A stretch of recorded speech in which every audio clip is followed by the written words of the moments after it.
Welcome all dear student. I Narendra Maurya. आज हम computer aided design and manufacturing के MCQ करेंगे। आज हम computer aided design and manufacturing में chapter name surface oblique solid modelling के क्वेश्चन करेंगे। ठीक है, तो सॉलिड मॉडलिंग को समझते हैं पहले क्या होती है, सरफेस या फिर सॉलिड मॉडलिंग क्या होती है इसे समझेंगे, देन इसके हम एमसीक्यू करेंगे। ठीक है, तो सबसे पहले हम समझते हैं सॉलिड मॉडलिंग है क्या या फिर सरफेस मॉडलिंग क्या होती है। ठीक है, तो हम आज सबसे पहले उन टर्म्स को पढ़ेंगे जो टर्म्स इसमें यूज़ होंगी, उसके बाद इसी पर बेस्ड एमसीक्यू को करेंगे। देखते हैं सबसे पहले अगर हम बात करें वायर फ्रेम मॉडलिंग क्या होती है। वायर फ्रेम, एक ये टर्म आपकी कई बार यूज़ होगी, वायर फ्रेम। तो वायर फ्रेम मॉडलिंग क्या होती है ये समझ लेते हैं पहले। जैसे अगर मान लो आप कोई क्यूबिक सरफेस बना रहे हैं, इस तरह से बनाया मान लो आपने कोई क्यूब, तो इसमें जो आप क्या करते हैं, जो लाइनें होती हैं उन्हें वायर की फॉर्म में इस तरह से एक एक कर मिलाते हैं। ठीक है, इस तरह से एक एक करके मिलाते हैं और बाकी का जो हिस्सा होता है वो क्या होता है, पूरा खोखला होता है। उस तरह की आपको डिज़ाइन को क्या कहते हैं, वायर फ्रेम मॉडलिंग कहते हैं। ठीक है, जैसे मान लो आपने कोई भी क्यूबिक सरफेस बनाया या फिर आपने कोई त्रिभुज बनाया या फिर आपने कोई बेलन बनाया, लेकिन उसके अंदर का हिस्सा पूरा क्या है, खोखला है, सिर्फ आपने लाइन द्वारा दर्शाया है। तो जो लाइन द्वारा अगर मान लो किसी भी हम क्या करें, पेपर पर कोई भी सिलेंड्रिकल शेप बनाए, तो वो आपकी ड्राइंग क्या कहलाएगी, वायर फ्रेम मॉडलिंग कहलाएगी। ठीक है, तो जैसे आपने क्यूबिक सरफेस बनाई तो जो आपने लाइनें खींची हैं बस उस लाइन को छोड़ के बाकी सब हिस्सा आपका क्या पूरा खोखला है, तो ये सिर्फ ये लाइनें हैं। तो वायर फ्रेम मॉडलिंग जो होती हैं, ये मॉडलिंग आपका डायग्राम दिखने में तो 3D है, लेकिन आपका 2D टूल्स का यूज़ करके हम बना सकते हैं।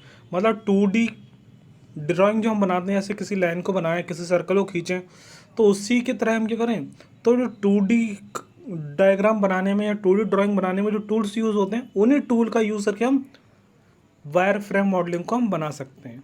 ठीक है, तो इसमें क्या होता है, जो आपका सरफेस दिख रहा है इतना ही आपका ठोस होता है, बाकी अंदर का हिस्सा पूरा क्या होता है, खोखला होता है। इसमें यह आपको होता है वायर फ्रेम मॉडलिंग। इसमें अगर हम बात करें, इसमें टोटल कितनी फेस होंगी इसकी, इसमें जैसे आपने इस तरह सरफेस बना दी, 4 लाइन ये बना दी, 4 ये, फिर इन्हें आपस में मिला दिया, तो ये आपका डिज़ाइन हो गया, वायर फ्रेम मॉडलिंग हो गया। ठीक, लेकिन इसके अंदर अगर बात करें टोटल कितनी फेस होती हैं इसकी, 6 फेस होती हैं, 1 2 3 4 5 6, इस तरह 6 फेस हो जाएंगे टोटल। ठीक है, चारों तरफ की 4 हो जाएंगे और एक ऊपर एक और नीचे की 6 फेस होती हैं। तो जो फेस होती हैं उसी से रिलेटेड है सरफेस मॉडलिंग। तो वायर फ्रेम मॉडलिंग में क्या होता था, सिर्फ लाइनों को हम लाते थे। ठीक है, तो इसके द्वारा जो डायग्राम बनता था या मॉडल बनता था वो हमारा कहलाता था wire frame modelling. Surface modelling में क्या होता है, अगर मान लो किसी वस्तु की हम सरफेस है मान लो, उस सरफेस को दर्शाने के लिए हम कुछ ड्राइंग बनाते हैं। ठीक है, उस सरफेस को दर्शाने के लिए जो ड्राइंग बनाते हैं तो वो सरफेस मॉडलिंग कहलाता है। ठीक है, मान लो कोई वस्तु है, उसका एक फेस ये है, एक तरह से इस फेस ये है, तो उसके मान लो ये वाला फेस हम दर्शाना है, ये वाला फेस, तो इस वाले फेस को हमने दर्शाने के लिए इस तरह की ड्राइंग बना दी, तो ये क्या कहलाता है आपका सरफेस मॉडलिंग। तो सरफेस मॉडलिंग में हम क्या करते हैं, कोई भी सरफेस पर उसकी डिज़ाइन को शो करने के लिए पूरा उस कह सकते हैं ड्राइंग बनाते हैं, तो वो आपका कहलाता है सरफेस मॉडलिंग। नॉर्मली अगर बात करें, सरफेस मॉडलिंग का यूज़ होता है खासकर एयरोस्पेस में। एरोस्पेस जो होते हैं, एरोप्लेन वगैरह में इसका यूज़ होता है बड़े अमाउंट में। तो एयरोस्पेस में क्या होता है, जो प्लेन होते हैं उसके अलग अलग सरफेस की डिज़ाइन होती है। आपने देखो, आपके जो प्लेन के पर होते हैं वो क्या होते हैं, बहुत पतले होते हैं, बहुत पतले होने के साथ साथ क्या होते हैं, वो हवा को आसानी से चीरते हुए आगे बढ़ जाएं, इस तरह से होते हैं। तो उसकी सरफेस की आपको डिज़ाइन करी जाती है with the help of surface modelling. तो सरफेस मॉडलिंग का हम यूज़ करते हैं, बॉयलर वगैरह में भी यूज़ करते हैं। बॉयलर से जो सरफेस, उसकी बॉयलर की सरफेस को तैयार करने के लिए हम सरफेस मॉडलिंग का भी यूज़ करते हैं। मेनली सरफेस मॉडलिंग का यूज़ करके हम क्या करते हैं, अलग अलग इंस्ट्रूमेंट्स की कह सकते हैं, ऑब्जेक्ट की, वस्तुओं की सरफेस को तैयार करते हैं। ठीक है, सरफेस की डिज़ाइन करते हैं। इसके बाद है सॉलिड मॉडलिंग। तो सॉलिड मॉडलिंग क्या होता है, आज के समय में जो सबसे ज़्यादा मॉडलिंग यूज़ हो रही है सॉलिड मॉडलिंग।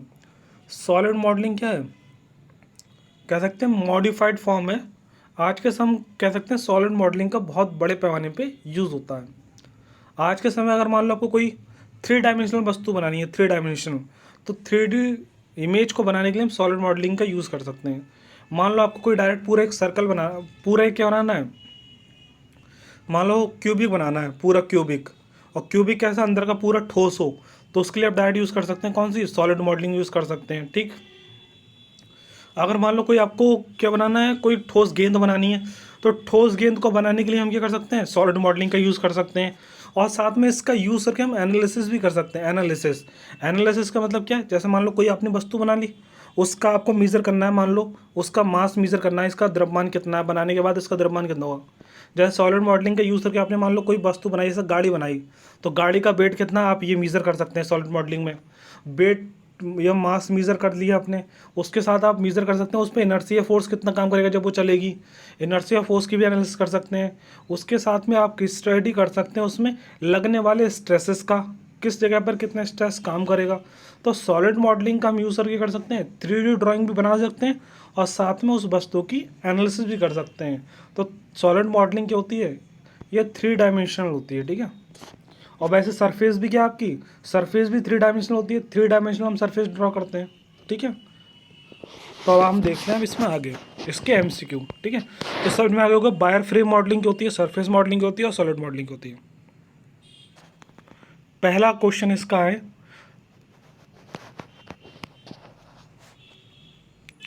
पहला क्वेश्चन में क्या कह रहा है, क्वेश्चन में कह रहा है दिए गए ज्योमेट्रिक मॉडलिंग टेक्निक में 3D मॉडलिंग नहीं है। तो आपको यहाँ पे 4 ऑप्शन दिए हैं, wire frame modelling, drafting, surface modelling और सॉलिड मॉडलिंग।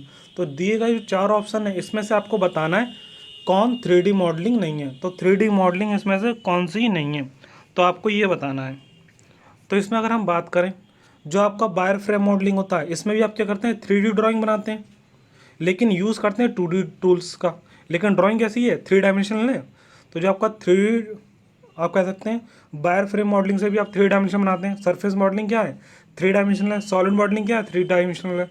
जो ड्राफ्टिंग होती है, जैसे आप स्केल वगैरह का यूज़ करके लाइन खींचते हैं, कुछ बनाते हैं, तो आपका कहलाता है ड्राफ्टिंग कहलाता है। तो ड्राफ्टिंग क्या होता है, आपका 2 डायमेंशनल होता है। तो क्वेश्चन कह रहा है 3 डायमेंशनल मॉडलिंग कौन सी नहीं है, तो ड्राफ्टिंग नहीं है। तो पहले का ऑप्शन नंबर बी सही है। ठीक है, क्वेश्चन नंबर सेकंड क्या कह रहा है, क्वेश्चन नंबर सेकंड कह रहा है दिए गए 3D मॉडलिंग टेक्निक में किसे कंप्यूटर तथा मेमोरी की ज़रूरत नहीं होती है। तो आपको 4 ऑप्शन दिए हैं, 4 ऑप्शन में से आपको बताना है किस में ड्राइंग करते समय, मतलब कौन सी 3D मॉडलिंग टेक्निक का यूज़ करते समय आपको कंप्यूटर में मेमोरी और कंप्यूटर वगैरह की ज़रूरत नहीं होती है। ऑप्शन ए दे रहा है wire frame modelling, option B दे रहा है सॉलिड मॉडलिंग, ऑप्शन सी दे रहा है सरफेस मॉडलिंग और ऑप्शन डी कह रहा है ड्राफ्टिंग। तो इन चारों में से कौन सा ऑप्शन होगा हमें ये बताना है। ठीक है, तो देखिए इसमें देखिए मेमोरी का मतलब क्या है। जैसे हम बात करें कोई भी 3D मॉडलिंग बना रहे हैं तो कंप्यूटर और मेमोरी की किस में ज़रूरत नहीं होती है, आपको याद रखना है वायर फ्रेम मॉडलिंग। अगर हम कहीं पर वायर फ्रेम मॉडलिंग करते हैं तो वायर फ्रेम मॉडलिंग में आपको कोई भी कंप्यूटर मेमोरी कोई ज़रूरत नहीं होती। क्यों, क्योंकि अगर बात करें मान लो आप सॉलिड मॉडलिंग यूज़ कर रहे हैं, तो सॉलिड मॉडलिंग में क्या होता है 3 डायमेंशनल इमेज बनाते हैं। तो डायरेक्ट क्या होता है, आपको एक सर्कल की फॉर्म में इमेज दी होती है, डायरेक्ट आप उठाते हैं उसे, उसका साइज सेंटर साइज बना देते हो जितना आपको चाहिए होता है। तो आप क्या करते हैं सॉलिड मॉडलिंग में बस डायरेक्ट जो मेमोरी होती है, मेमोरी में आपके ऑलरेडी क्या होते हैं, उसमें सर्कल त्रिभुज अलग अलग शेप बनी होती है, बस उठा के आप क्या करते हैं उसे रख कर उसका साइज बड़ा कर लेते हैं। तो उसमें आपको कंप्यूटर की मेमोरी की ज़रूरत होती है। तो सॉलिड मॉडलिंग में इसमें ज़रूरत होती है। सरफेस मॉडलिंग में भी क्या करते हैं हम, अलग अलग तरह की सरफेस को उठा के उसकी ड्राइंग, उसकी डायमेंशन चेंज कर देते हैं। तो इस सरफेस मॉडलिंग में भी आपको ज़रूरत होती है। और जो आपका वायर फ्रेम मॉडलिंग होता है इसमें अगर मान लो कोई भी आपको डिज़ाइन बनानी तो क्या होता है, एक एक करके लाइन बनानी होती है आपको, फिर आपको पूरी ड्राइंग बनानी होती है। तो इसमें आपको कोई भी कंप्यूटर की मेमोरी की ज़रूरत नहीं होती है। तो आपका जो वायर फ्रेम मॉडलिंग होता है इसमें कोई भी कंप्यूटर की मेमोरी की ज़रूरत नहीं होती है। तो दिए गए 3D मॉडलिंग टेक्निक में, तो 3D मॉडलिंग टेक्निक में अगर हम बात करें किस में हमें कंप्यूटर और मेमोरी की ज़रूरत नहीं होती है, वायर फ्रेम मॉडलिंग में, क्योंकि ड्राफ्टिंग तो 2 डायमेंशनल है, ये तो 3 डायमेंशनल है ही नहीं। तो हमसे क्वेश्चन में कह रहा है दिए गए 3D मॉडलिंग टेक्निक में बताना है। तो वायर फ्रेम मॉडलिंग जो आपकी 3D है, लेकिन इसमें आप मेमोरी का यूज़ नहीं करते कंप्यूटर मेमोरी का। तो आपका क्या हो जाएगा, दूसरे का ऑप्शन नंबर ए सही है, वायर फ्रेम मॉडलिंग। अगला हमारा क्या है, क्वेश्चन नंबर थर्ड हमसे कह रहा है B rep and C rep are the method of. तो बी रैप क्या होता है, जैसे जब सॉलिड मॉडलिंग आप करते हैं तो सॉलिड मॉडलिंग करते समय क्या होता है, आपको पूरा डिज़ाइन नहीं बनाना होता है, जैसे अगर मान लो आपको कोई सर्कुलर चीज़ बनानी है तो आपको, क्योंकि उसमें अलग अलग शेप की तो आपके कह सकते हैं उसमें ऑलरेडी बने होते हैं, बस वो चीज़ आपको उठा के रखनी होती है और उसका साइज से उसका साइज आपको अपने हिसाब से चुनना पड़ता है, फिर उतने साइज की वो चीज़ बन जाती है। तो इसमें ये फ़ायदा होता है सॉलिड मॉडलिंग में। तो सॉलिड मॉडलिंग में 4 टेक्निक होती है कोई भी चीज़ बनाने की। एक होती है स्वैप, स्वैप क्या होती है, उस चीज़ को उठा के रख दो तो वो बन जाती है, ठीक है। और एक होता है रिप्रेजेंटेशन। रिप्रेजेंटेशन में क्या होता है, अलग अलग सरफेस दी होंगी, जैसे अलग अलग सरफेस दी है, मान लो किसी वस्तु को टॉप व्यू दिया है तो उस टॉप व्यू को ही आप उठा के रख दें और उसके तीनों व्यू उसी से बना दें, तो वो क्या कहलाता है, आपका रिप्रेजेंटेशन कहलाता है। उसे शॉर्ट में हम REP रैप कहते हैं, ठीक है। तो आप जो रैप होता है, बी रैप या सी रैप, ये रैप तकनीक किस में यूज़ होती है, मॉडलिंग में यूज़ होती है, किसमें, सॉलिड मॉडलिंग में। तो आपका थर्ड का ऑप्शन नंबर ए सही है। आगे हमसे क्वेश्चन फोर्थ में क्या कह रहा है, क्वेश्चन नंबर फोर्थ में कह रहा है दिए गए मॉडल्स में 2D टूल का उपयोग कर बनाया जाता है। तो आप बताइए इसमें से कौन सा सही होगा हमारा।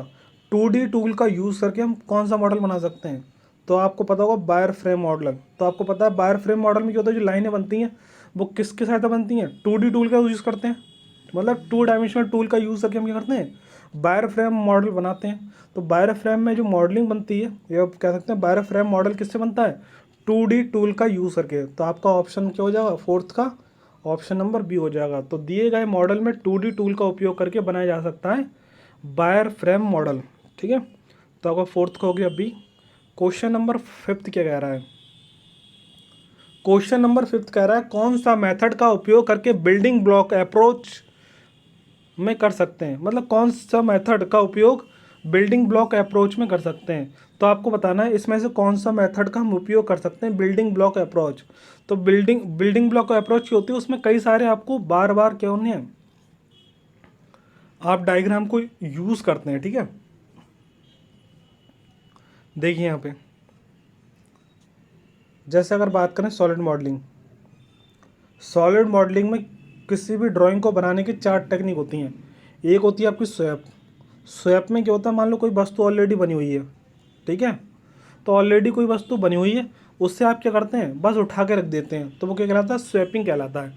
ऑलरेडी उसमें अलग अलग कह सकते हैं इमेज बनी होंगी, उससे उठा के रख देंगे, उसका डायमेंशन सेट करके आप बना सकते हैं, तो आपका क्या कहलाता है, स्वैप। और दूसरी टेक्निक होती है रिप्रेजेंटेशन। दूसरी टेक्निक होती है रिप्रेजेंटेशन। रिप्रेजेंटेशन में क्या होता है, जैसे आपको कोई वस्तु है, ठीक है, उस वस्तु को आप क्या करते हैं, अलग अलग सिंबल के साथ रिप्रेजेंट करते हैं और उन सिंबल का यूज़ करके किसी वस्तु को हम बना देते हैं, तो वो कहलाता है रिप्रेजेंटेशन। और एक होती है हमारी CSG टेक्निक। CSG होती है constructive solid geometry. Constructive solid geometry में क्या होता है, जैसे मान लो किसी वस्तु का आपको व्यू दिया है, मान लो कोई एक व्यू दे दिया, मान लो किसी ने टॉप व्यू दे दिया, ठीक है। तो उसी व्यू को उठा के आप क्या करेंगे, उससे साइड से देखकर आप उसका साइड व्यू बना देंगे, ठीक है। उसी को फ्रंट से देख के फ्रंट व्यू बना देंगे। मतलब एक वस्तु का सिर्फ एक व्यू लेके आप उसकी पूरी 3 डायमेंशनल इमेज बना दें, तो उससे क्या कह सकते हैं, उससे हम कहते थे, सॉरी रिप्रेजेंटेशन कहते थे, उससे कहते थे हम रिप्रेजेंटेशन। मान लो कोई वस्तु दी होती, उसका हम एक व्यू बना के, एक व्यू होता था उसका हम यूज़ करके सारे हम व्यू बना देते थे, मतलब 3 डायमेंशनल वस्तु बना देते थे। और 3 डायमेंशनल वस्तु बनाने को हम क्या कहते थे, रिप्रेजेंटेशन कहते थे। और इसकी तीसरी टेक्निक होती है हमारी CSG। ये देखो क्या होती है, मान लो एक हमने सर्कल बनाया और एक हमने बनाया अभी यहाँ पर आयत, तो 2 वस्तुओं को कंस्ट्रक्ट करके एक शेप हमें प्राप्त हुई। देखो एक हमने सर्कल लिया और एक हमने ले लिया मान लो आयत ले लिया, तो उसके दोनों को मिलाने पर एक सरफेस आपको ये वाली प्राप्त हो रही बीच में। तो इस वाली सरफेस का अगर कहीं पर आपको यूज़ करना है तो इसको बाद में आपने ड्राइंग कर लिया अलग से, इसे उठा के आपने कहीं पर रख दिया, तो ये आपका क्या कहलाता है, कंस्ट्रक्टिव सॉलिड ज्योमेट्री कहलाती है। कंस्ट्रक्टिव सॉलिड ज्योमेट्री में क्या होता है, कोई भी 2 को आप कंस्ट्रक्ट करके एक आपको इमेज, उसका जो डायग्राम दोनों जहाँ मिलते हैं उससे कोई डायमेंशन को लेके आपको बनाना, वो क्या कहलाता है, कंस्ट्रक्टिव सॉलिड ज्योमेट्री। मतलब एक अगर आप त्रिभुज ले लें और एक कोई आयत ले लें, उनमें दोनों को मिलाने पर आपको जो कंस्ट्रक्ट होती है शेप, उस शेप को हम ले लें कहीं पर बनाने के लिए, मतलब उस शेप को हमारा मान लो कहीं पर बनाना था, तो हमने दोनों शेप को मिला के एक शेप बना दी और उस शेप को उठा के रख दी कहीं पर, तो ये आपका क्या कहलाता है, कंस्ट्रक्टिव सॉलिड ज्योमेट्री कहलाती है, ठीक है। तो ये क्या हो गया आपका, कौन सा मेथड का उपयोग करके बिल्डिंग ब्लॉक अप्रोच में कर सकते हैं। तो बिल्डिंग ब्लॉक अप्रोच जो होती है यही होती है बिल्डिंग ब्लॉक अप्रोच। तो जो आपका CSG मेथड जो होता है यही आपका क्या कहलाता है, बिल्डिंग ब्लॉक अप्रोच कहलाता है। इसमें क्या करते हैं, दो डायग्राम एक साथ ले लेते हैं, ये कह सकते हैं कई सारी क्या करते हैं हम चीज़ों को एक साथ बना कर उसके बाद जो कंस्ट्रक्ट होता है एकदम इमेज, उस इमेज को उठा के हम कहीं पर यूज़ करते हैं ड्राइंग के लिए, तो आपका क्या कहलाता है वो CS मेथड कहलाता है। इसे हम कहते हैं बिल्डिंग ब्लॉक अप्रोच कहते हैं, ठीक है। तो क्वेश्चन नंबर 5 का आपका D सही होगा। क्वेश्चन नंबर 6 हमसे कह रहा है वायर फ्रेम मॉडल का उपयोग कर सकते हैं। तो वायर फ्रेम मॉडल का उपयोग हम कर सकते हैं 2D वायर फ्रेम मॉडल में भी कर सकते हैं, ठीक है। तो हमारा जो वायर फ्रेम मॉडल का उपयोग कर सकते हैं हम किस में कर सकते हैं, 2D वायर फ्रेम मॉडल में, ठीक है, 2D वायर फ्रेम मॉडल 6 का A। अगला क्वेश्चन हमारा 7 क्या कह रहा है, किस मॉडल का उपयोग कर कॉम्प्लेक्स ऑब्जेक्ट को ड्रॉ कर सकते हैं जो वायर फ्रेम मॉडल से नहीं बन सकती। तो इसमें आपका ऑप्शन नंबर C सही होगा, सॉलिड मॉडल। कभी भी अगर आपको कॉम्प्लेक्स शेप की डिजाइनिंग करनी हो तो आपको पता है सॉलिड मॉडलिंग क्या होती है, सबसे एडवांस वर्जन है सॉलिड मॉडलिंग, जिसमें क्या होता है डायरेक्ट अलग अलग शेप बनी होती हैं, बस उन्हें उठा के रखो, उन्हें डायमेंशन दे दो और वो आराम से बन जाती है। तो किसी भी कॉम्प्लेक्स शेप को ऑब्जेक्ट को बनाने के लिए आपको सॉलिड मॉडल का यूज़ करते हैं, ठीक है। तो आपका 7 का C सही है।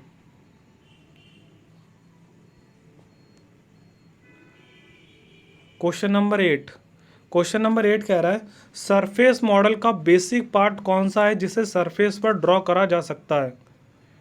तो आपको ये बताना है सरफेस मॉडल में क्या होता है, सरफेस मॉडल में जैसे एक सरफेस ले लेते हैं हम, ठीक है, और सरफेस लेने के बाद क्या करते हैं उसे डिज़ाइन करते हैं, और डिज़ाइनिंग को इस तरह से डिज़ाइनिंग को क्या कहते हैं आप, अलग अलग लाइनों का आप मैश करते हैं, क्योंकि अलग अलग कोई भी सरफेस होती है वो अलग अलग कई सारी लाइनों से मिलकर बनी होती है सरफेस। तो उन्हीं सरफेस उसी की तरह हम सरफेस बनाने के लिए क्या करते हैं, कई सारी लाइनों को आपस में मैश करते हैं, मतलब मिलाते हैं, इस तरह से क्रॉसिंग करते हैं, तो वो कहलाता है मैश, कहलाता है मैश, ठीक है। तो सरफेस मॉडल का बेसिक पार्ट कौन सा है जिसे सरफेस पर ड्रॉ करा जा सकता है, तो कौन सा है, मैश। तो किसी भी सरफेस पर ड्रॉ करने के लिए अलग अलग हम लाइनों को ड्रॉ करते हैं, तो वो जब लाइनों को एकदम क्या कर सकते हैं हम झुंड बन जाता है, तो उसे हम क्या कहते हैं, मैशिंग कहते हैं। तो सरफेस मॉडल का बेसिक पार्ट कौन सा है जिसे सरफेस पर ड्रॉ करा जा सकता है, मैश। क्वेश्चन नंबर 8 का D हो गया। आगे देखते हैं हम क्वेश्चन नंबर 9 हमसे कह रहा है the basic surface modelling entities are, इसमें से अगर बात करें कौन सा हमारा एंटिटीज अगर हम बात करें मॉडलिंग में यूज़ होता है, तो द बेसिक सरफेस मॉडलिंग, किसी भी सरफेस मॉडलिंग में अगर हम बात करें तो कौन सी एंटिटी का यूज़ करते हैं। मान लो कोई सरफेस पर आपने डिज़ाइन बनानी है, तो डिज़ाइन बनाने के लिए हम क्या यूज़ करेंगे, डिज़ाइन बनानी है मान लो कोई सरफेस में, तो इस तरह से फ्री लाइन बनाते हैं हम, फ्री तरह से ड्राइंग करते हैं लाइन, क्योंकि लाइन की होती है फ्री सरफेस होती है इस तरह से। तो कोई पॉलीगन का तो यूज़ करेंगे नहीं, पॉलीगन एंटिटीज़ का यूज़ करेंगे नहीं, किसी सर्कल का यूज़ करके भी आप सरफेस नहीं बना सकते, चैम्फरिंग का भी यूज़ नहीं कर सकते। सरफेस और रिवॉल्यूशन क्या है, किसी सरफेस पर आपको क्या करनी है, मॉडलिंग करनी है, तो हम अलग अलग क्या करते हैं, सरफेस को रिवॉल्व कर देते हैं। जैसे आपकी सरफेस इस तरह से बनी है, तो आप रिवॉल्व करके इसे थोड़ा क्या कर देते हैं, अलग तरह की शेप दे देते हैं। तो आप क्या करते हैं, the basic surface modelling entities कौन सी है, the basic surface modelling entities जो है हमारी सरफेस ऑफ रिवॉल्यूशन, ठीक है। तो क्वेश्चन नंबर 10 और देखते हैं। क्वेश्चन नंबर 10 कह रहा है solid modelling are use entities. तो सॉलिड मॉडलिंग कौन कौन से एंटिटीज़ का यूज़ कर सकती है, एंटिटीज़ का मतलब क्या, टूल। तो कौन कौन से टूल का उपयोग करती है सॉलिड मॉडलिंग। तो सॉलिड मॉडलिंग में सभी शेप दी होती हैं, अलग अलग शेप दी होती हैं, बस डायरेक्ट उसी शेप को उठाओ और उस शेप को बना दो, मतलब पॉलीगन भी होता है, वेजिस भी होता है, सिलिंड्रिकल भी होता है, ऑल ऑफ दी अबव होगा इसका। तो क्वेश्चन नंबर 10 का होगा ऑप्शन नंबर D। तो solid modelling are use entities कौन सी, पॉलीगन, वेजिस एंड सिलिंड्रिकल सभी, ठीक है, ऑप्शन नंबर D सही है हमारा इसका 10 का। आगे हमारा नेक्स्ट चैप्टर है जिसका नाम है रोबोटिक्स। तो रोबोटिक्स के MCQ और देख लेते हैं, ठीक है। देखिए रोबोटिक्स का पहला क्वेश्चन क्या कह रहा है यहाँ पर, पहला क्वेश्चन कह रहा है इंडस्ट्रियल रोबोट का उद्देश्य क्या होता है। किसी भी इंडस्ट्री में हम जो रोबोट यूज़ करते हैं तो रोबोट का मेन काम क्या होता है, लेबर के खर्च को कम करना, बात सही है। प्रोडक्शन को बढ़ाता है, हाँ प्रोडक्शन भी बढ़ा देता है। प्रोडक्ट क्वालिटी इंक्रीज करता है, सही बात है। तो इसमें ऑप्शन नंबर कौन सा होगा, ऑप्शन नंबर D सही होगा, पहले का ऑप्शन नंबर D। कोई भी रोबोट क्या करता है, प्रोडक्शन भी बढ़ाएगा, क्वालिटी भी इंक्रीज कर देगा और लेबर का खर्चा भी कम हो जाता है। तो पहले का ऑप्शन नंबर D सही है। क्वेश्चन नंबर 2 हमसे कह रहा है प्रोग्रामेबल मशीन जिसमें कुछ मानव जैसी विशेषताओं को रखा जाता है क्या कहलाएंगी। ऐसी मान लो कोई मशीन बनाए जिसमें कुछ मानव जैसी विशेषताओं को रखें, वो क्या कहलाता है, आपका रोबोट कहलाता है। रोबोट ही तो होता है जिसमें कुछ मानव जैसी विशेषताएं होती हैं। तो प्रोग्रामेबल मशीन जिसमें कुछ मानव जैसी विशेषताओं वो क्या कहलाएंगे, रोबोट कहलाएगा। क्वेश्चन नंबर थर्ड क्या कह रहा है, क्वेश्चन नंबर थर्ड कह रहा है इंजीनियरिंग और विज्ञान का क्षेत्र है जो रोबोट के विभिन्न सिद्धांतों, संरचना और प्रोग्रामिंग को समझता है। तो आप बताइए इंजीनियरिंग और विज्ञान का ऐसा कौन सा क्षेत्र है जो रोबोट के विभिन्न सिद्धांतों, संरचना और प्रोग्राम को समझता है। बताइए इंजीनियरिंग और विज्ञान का कौन सा क्षेत्र है जो रोबोट को अच्छे से समझता है। Robotics, robotics question number third का बी होगा, रोबोटिक्स। ठीक है, तो इंजीनियरिंग और विज्ञान का वह क्षेत्र जो रोबोट के विभिन्न सिद्धांतों और संरचना को समझता है वो क्या है, थर्ड का B, robotics. Question number fourth कह रहा है निम्नलिखित में से कौन सा रोबोट का लाभ है, मतलब रोबोट के कौन सा फ़ायदा है इसमें, रोबोट का यूज़ करके हम कौन सा फ़ायदा कर सकते हैं, मतलब कौन सा बेनिफिट होते हैं इसमें से। कहीं पर अगर बात करें हम रोबोट का यूज़ करें तो कौन कौन से काम आसानी से कर सकते हैं ये समझ सकते हैं आप। तो निम्नलिखित में से रोबोट का कौन सा लाभ है, कार्य की विविधता, वैरायटी ऑफ टास्क। हाँ, कंप्यूटर का हम कह सकते हैं रोबोट का यूज़ करके कई तरह से काम कर सकते हैं, उससे क्वालिटी कंट्रोल करा सकते हैं, मशीन को कंट्रोल करा सकते हैं और भी कई काम कर सकते हैं। तो रोबोट का यूज़ करके हम कर सकते हैं वैरायटी ऑफ टास्क, कई तरह के टास्क कर सकते हैं। कंप्यूटर का भी नियंत्रण कर सकते हैं रोबोट का यूज़ करके। रिपीटेटिव टास्क, एक ही कार्य को बार बार भी कर सकते हैं रोबोट का यूज़ करके। तो ऑप्शन नंबर डी सही होगा, फोर्थ का ऑप्शन नंबर डी सही है इसमें। ठीक है, आगे देखते हैं क्वेश्चन नंबर 5। क्वेश्चन नंबर 5 कह रहा है कौन सा रोबोट का अनुप्रयोग है। तो इसमें आप बताइए रोबोट का अनुप्रयोग कौन सा है। ऑप्शन ए कह रहा है वेल्डिंग, ऑप्शन बी कह रहा है machine loading and loading, option C कह रहा है both A and B, option D none of the above. कोई भी जो रोबोट हो तो रोबोट का मतलब क्या है, ऐसी मशीन जो ऑटोमेटिक काम करती है वही तो रोबोट होती है। तो वेल्डिंग भी आज के समय में ऑटोमेटिक होती है, तो ये भी क्या है, रोबोट का एक अनुप्रयोग ही तो है। और मशीन लोडिंग और अनलोडिंग ये भी क्या होता है आज के समय में, ऑटोमेटिक होता है। तो ये भी क्या है, रोबोटिक का अनुप्रयोग है। तो क्वेश्चन नंबर 5 का ऑप्शन नंबर सी सही होगा, both A and B. Question number 6 क्या कह रहा है, क्वेश्चन नंबर 6 कह रहा है जोड़ों द्वारा जुड़े मैकेनिकल लिंक का संग्रह है। मतलब किन्हीं भी दो लिंकों को मैकेनिकल में, जैसा कहते हैं किसी भी रोबोट के या किसी भी दो वस्तुओं के पार्ट्स को आपस में जोड़ के जो हमें जोड़ प्राप्त होता है उसे हम क्या कहते हैं। मान लो किन्हीं भी दो वस्तुओं को आपस में जोड़ दें मशीन में, तो जोड़ने के बाद जो आपको प्राप्त होगा उसे आप क्या कहेंगे। तो इसमें आपका आंसर कौन सा सही होगा। ऑप्शन ए कह रहा है एंड एफ्लेक्टर, ऑप्शन बी कह रहा है ग्रिपर, ऑप्शन सी कह रहा है सेंसर, ऑप्शन डी कह रहा है मैनिपुलेटर। तो इसमें हमारा कौन सा सही होगा, इसमें हमारा ऑप्शन सही है मैनिपुलेटर। तो आपको याद रखना है अगर मान लो किसी भी मशीन के हम दो पार्ट्स को आपस में जोड़ दें तो जोड़ने पर जो आपको पार्ट्स प्राप्त होता है उसे हम क्या कहते हैं, मैनिपुलेटर कहते हैं, मैनिपुलेटर। ठीक है, क्योंकि अपनी सुविधा अनुसार ही तो मैनिपुलेट कर रहे हैं, दोनों को जोड़ना है, हटा रहे हैं। ठीक है, तो 6 का ऑप्शन नंबर डी सही है। क्वेश्चन नंबर 7 कह रहा है ग्रीपर का उपयोग क्या होता है।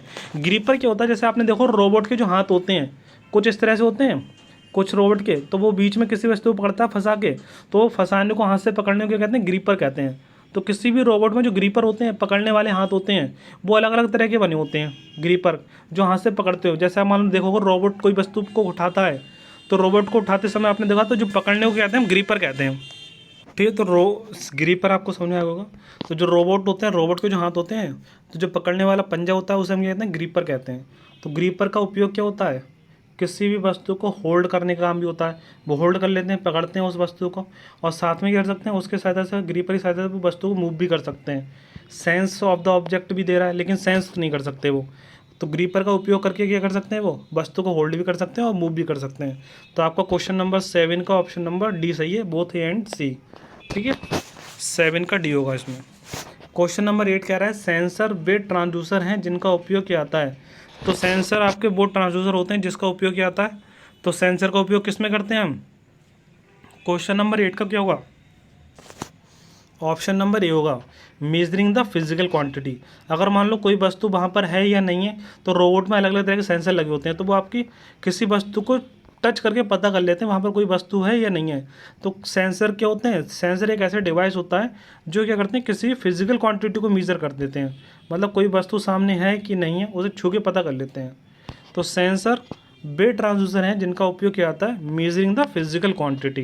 क्वेश्चन नंबर 8 का ए हो गया। क्वेश्चन नंबर 9 कह रहा है क्या, क्वेश्चन 9 कह रहा है निम्नलिखित में से कौन सा रोबोट का ज्यामिति विन्यास है।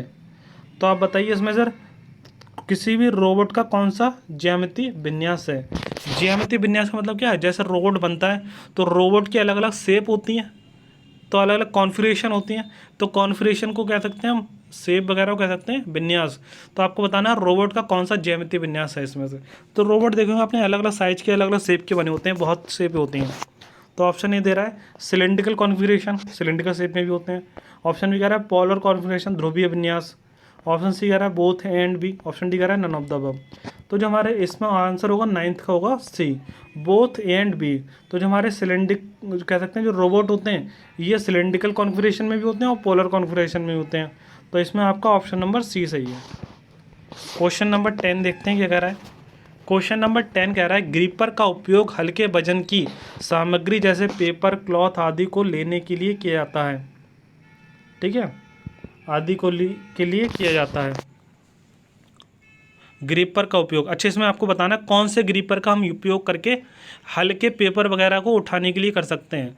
कर सकते हैं जो हल्की सामग्री होती हैं, हल्के पेपर होते हैं या क्लॉथ होते हैं, कपड़े होते हैं, उन्हें उठाने के लिए यूज़ कर सकते हैं। बताइए कौन से ग्रीपर। तो ग्रीपर आपके कई तरह के होते हैं।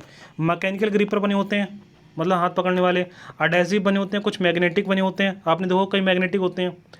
तो जहाँ पर क्या होता है मैग्नेटिक ग्रीपर क्या करते हैं, बस वो पास लिया तो वस्तु को आराम से उठा लेते हैं, क्योंकि वो ग्रीपर के होते हैं मैग्नेट के बने होते हैं, वो लोहे की वस्तु को आसानी से उठा लेते हैं। तो जो ग्रीपर होते हैं वो अलग अलग शेप के और अलग अलग मटेरियल के बने होते हैं। लेकिन जो आपको हल्की सामग्री को उठाने में जो यूज़ होते हैं तो वो कौन से ग्रीपर होंगे इसमें से, आपको याद रखना एडहेसिव ग्रीपर। तो एडहेसिव ग्रीपर का यूज़ करते हैं हम। ठीक है, एडहेसिव ग्रीपर का काम क्या होता है, एडहेसिव जो होते हैं उनकी सहायता से हम क्या कर सकते हैं, आसानी किसी भी पेपर को और क्लॉथ को आसानी से उठा सकते हैं, ले सकते हैं। ठीक है, तो पेपर वगैरह को आसानी से उठाने के लिए हम एडहेसिव ग्रीपर का यूज़ करते हैं।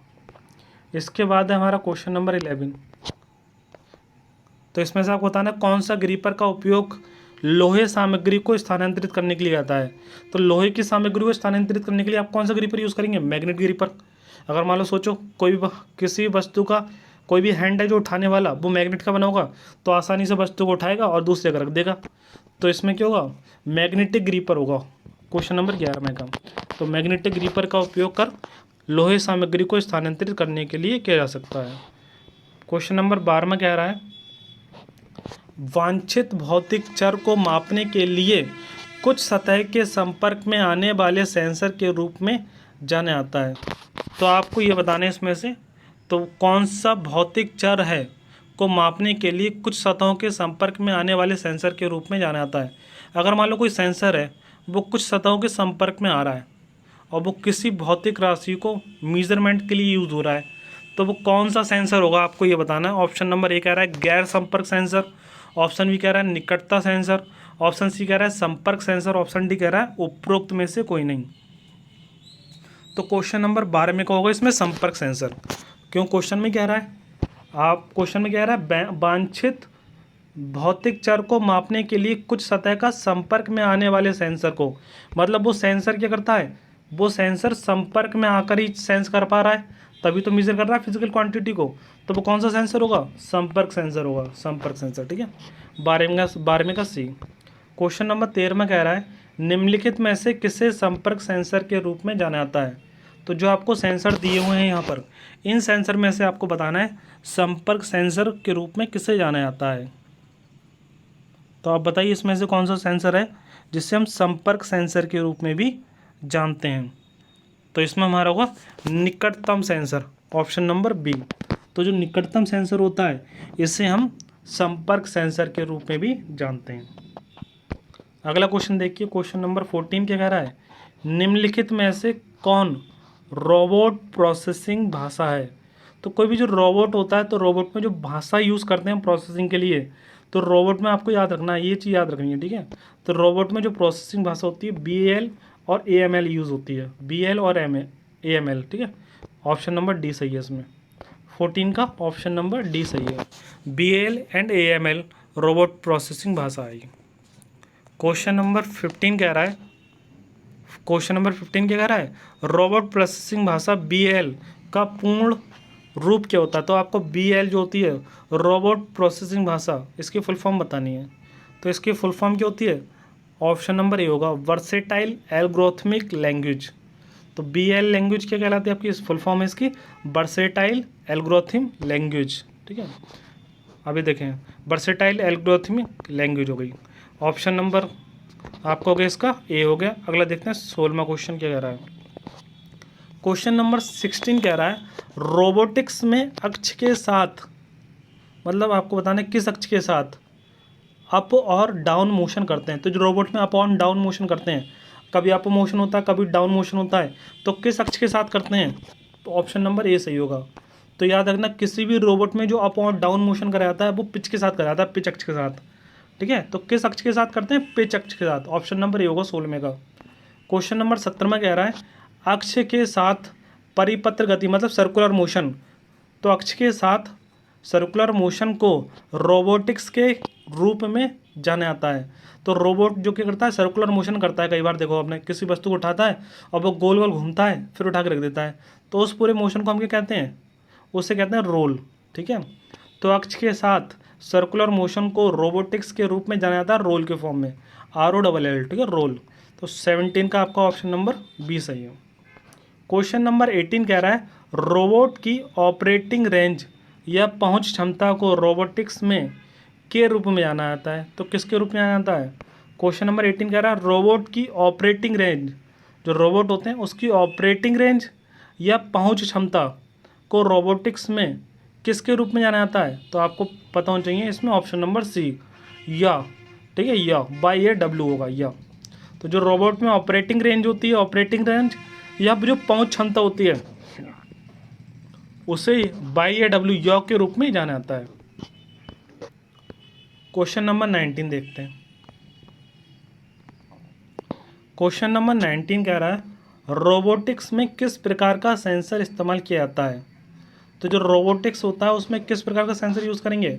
ऑप्शन ए कह रहा है फोर्स सेंसर, ऑप्शन बी कह रहा है निकटतम सेंसर, ऑप्शन सी कह रहा है both A and B, option D कह रहा है नन। तो हमारा 19 का कौन सा सही है इसमें, क्वेश्चन नंबर 19 का इसमें हमारा आंसर होगा ऑप्शन नंबर सी सही है इसमें। ठीक है, ऑप्शन नंबर सी सही है इसमें, बोथ ए एंड बी। तो जो रोबोटिक्स होता है इसमें किस प्रकार का सेंसर इस्तेमाल होता है, बल सेंसर तथा निकटतम सेंसर दोनों यूज़ होते हैं। ऑप्शन नंबर सी सही है 19वें का। 20 में कह रहा है संयुक्त आर्म रोबोट में किस प्रकार की गति संभव है। तो जो रोबोट में जो आर्म होती है उसकी भुजा होती है जिससे वो काम कर रहा है, तो संयुक्त आर्म रोबोट में किस प्रकार की गति को संभव करता है। तो रोबोट की जो आर्म होती है, जो भुजा जो काम कर रही है, किसी वस्तु को उठा रही है, किसी वस्तु को रख रही है, अनलोडिंग कर रही है, लोडिंग कर रही है, तो जो रोबोट की आर्म कह सकते हैं या कह सकते हैं रोबोट के जो हाथ होते हैं वो किस प्रकार की गति को संभव कर सकते हैं, मतलब संभवतः कर सकते हैं। तो इसमें ऑप्शन नंबर आपका बी होगा इसमें, 3 रोटेशनल मोशन, मतलब वो किसी भी डायरेक्शन में रोटेट कर सकता है। जो हाथ देखेंगे उनके हाथ क्या कर सकते हैं, वो किसी भी डायरेक्शन में रोटेट कर सकते हैं, X direction, Y direction, Z direction. तो ऑप्शन नंबर इसमें सही होगा बी, 3 डायमेंशनल रोटेशन कह सकते हैं इसे, या 3 रोटेशनल मोशन। ठीक है, तो ऑप्शन नंबर बी हो गया 20 का। तो इसके आपके क्वेश्चन हो गए ये।